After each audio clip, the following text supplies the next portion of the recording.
જ્યારે પણ આપણે ખાવાની વાત કરીએ તો આપણી પહેલી વસ્તુ શું આવી જાય કે નાસ્તા અને જમવાનામાં શું બનાવવાનું છે. તો નાસ્તામાં પણ ચાલે, ડિનરમાં પણ ચાલે એવા એકદમ જ સરસ મજાના કસૂરી મેથી અને પાલક, લસણ બધું જ નાખીને મસાલેદાર જે થેપલા બનાવીએ. કારણ કે મને ઘણા બધા પૂછતા હોય છે કે બીનાબેન તમારા થેપલા આટલા બધા કૂણા કેવી રીતે બને છે. તો આપણે આજે નાખી દઈએ એની રેસીપી. આપણે લઈ લીધો છે 1 કપ ઘઉંનો લોટ. ઘઉંનો લોટ તમે કોઈ પણ લઈ શકો, સાદો જે ઘરમાં યુઝ કરતા હોય એ. હું જ્યારે થેપલા બનાવું છું ત્યારે એક ક્વેશ્ચન જરૂર આવે કે આટલા પોચા અને રૂ જેવા થેપલા કેવી રીતે થાય છે. એક છુપી વસ્તુ જે છે એ છે ચણાનો લોટ. હું લઈ લઉં છું 1/4 કપ ઓફ ચણાનો લોટ 1 કપ ઘઉંમાં. ચલો આ બે લોટનું મિક્સિંગ તો બહુ સરસ થઈ ગયું. જોઈએ હવે મસાલો. મસાલાદાર થેપલા બનાવવા માટે આપણે લઈ લઈશું લીલો મસાલો, આદુ, લસણ અને મરચાંની પેસ્ટ. તો હું આને કૂટી લઈશ આખો પાકો આની અંદર. તમે જોઈ શકો આપણી આ પેસ્ટ એકદમ સરસ આખી પાકી થઈ ગઈ છે. હવે વારો આવશે લીલી ભાજી કાપવાનો. તો હું લઈ લઈશ થોડી એવી લીલી ભાજી, લીલી ડુંગળી. લીલી ડુંગળીના જે પાન હોય ને તમે ઝીણા ઝીણા આ રીતના કાપીને લઈ શકો અને થેપલામાં એનો સ્વાદ એકદમ જ સરસ આવશે. થેપલા ભાઈ એવી વસ્તુ છે તમે નાસ્તામાં ગમે ત્યારે થેપલા જેટલા બનાવો બધા ઓછા જ પડે.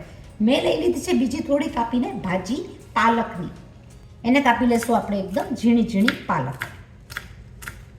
ઓસ્ટ્રેલિયાની અંદર પાલક તો બહુ ઇઝીલી મળી જતી હોય છે, પણ મેથી મળવી એક કામ હોય છે. મેથી આપણે વાપરશું કસૂરી, નહીતર તમે ફ્રોઝન મેથી પણ લઈ શકો. પણ આજે આપણે પાલક અને લીલી ડુંગળી લેશું તો બીજી લઈ લેશું મેથી આપણે કસૂરી. તમે જોઈ શકો લીલી ડુંગળી અને પાલક આપણી ઝીણી ઝીણી એકદમ સરસ કપાઈ ગઈ છે. વારો આવ્યો છે થેપલાના મસાલાનો. મસાલામાંથી હું લઈ લઈશ, તમે 1 વાટકો જો લોટ લીધો હોય તો 1 વાટકા સામે 1 ચમચી નિમક એકદમ જ સરસ રીતના માપથી થઈ જશે. અડધી ચમચી હું લઈ લઈશ લાલ ભૂકી. અડધી ચમચી હું લઈ લઈશ હળદર. હળદરનું પ્રમાણ થોડું વધારે નાખશું તો વધારે સરસ લાગશે. 1/4 લઈ લઈશું સેજ એવું ધાણા જીરું ફ્લેવર માટે. લઈ લઈશું 2 પિંચ ઓફ હિંગ. સ્વાદ વધારવા લઈ લઈશું 1 ચમચી તલ. આપણો લીલો કૂટેલો મસાલો બધો જ લઈ લઈશું જેનાથી સ્વાદ એકદમ આવશે સરસ. કૂણા માખણ જેવા જો થેપલા કરવા હોય તો એની અંદર ઘરનું દહીં કે તમારું તૈયાર લીધેલું કોઈ પણ દહીં તમે યુઝ કરી શકો. હું લઈ લઈશ 1 ટેબલ સ્પૂનથી વધારે, થોડું વધારે દહીં.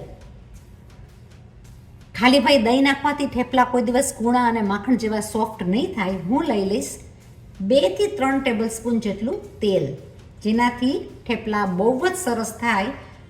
થેપલા આપણા કૂણા થાય જ્યારે લોટમાં તેલ ભળી જાય. લઈ લઈશું આપણે કાપેલી ભાજી. સ્વાદ અને ફ્લેવર વધારવા લઈ લઈશું કસૂરી મેથી થોડી ઉપરથી. કસૂરી મેથી પણ તમે લઈ શકો, નહીં તો તમારી પાસે ફ્રેશ મેથી હોય ને તો ફ્રોઝન મેથી પણ કામ કરી જાય. બધી વસ્તુને કરી નાખશું મિક્સ. બધી વસ્તુ ભીની હોવાથી આપણને પાણીનું પ્રમાણ નહીં જોઈએ. આપણે કરી નાખશું મિક્સ ભાજીના મોઇશ્ચરમાં.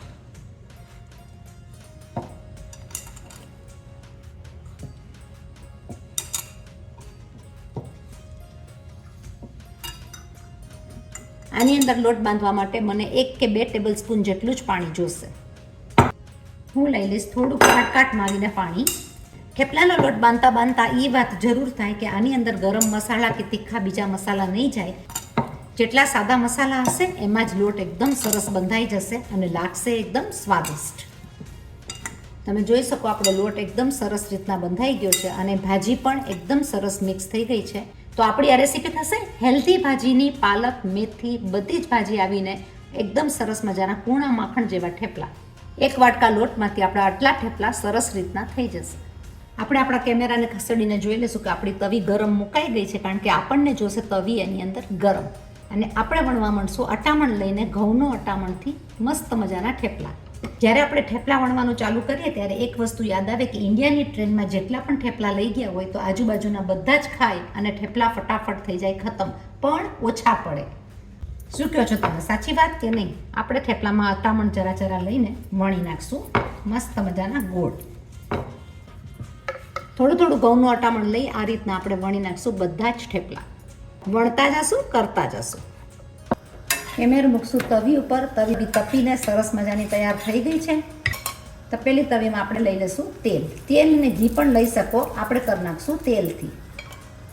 ફેરવીને થવા દેશું બીજી બાજુ, કારણ કે આપણો એક બાજુ થેપલા થઈ ગયા છે. તવી તપેલી હશે તો એને બહુ પકાવવાના નથી, આ પાકીને તૈયાર થઈ જશે થેપલા આવા સરસ મજાના. આ રીતે આપણે લઈને કરશું બધા થેપલા રેડી. અને 2-4 વાર ઉથલાવાના નથી, 1 કે 2 વાર ઉથલાવીને તરત થઈ જશે અને થશે પૂણા માખણ જેવા થેપલા.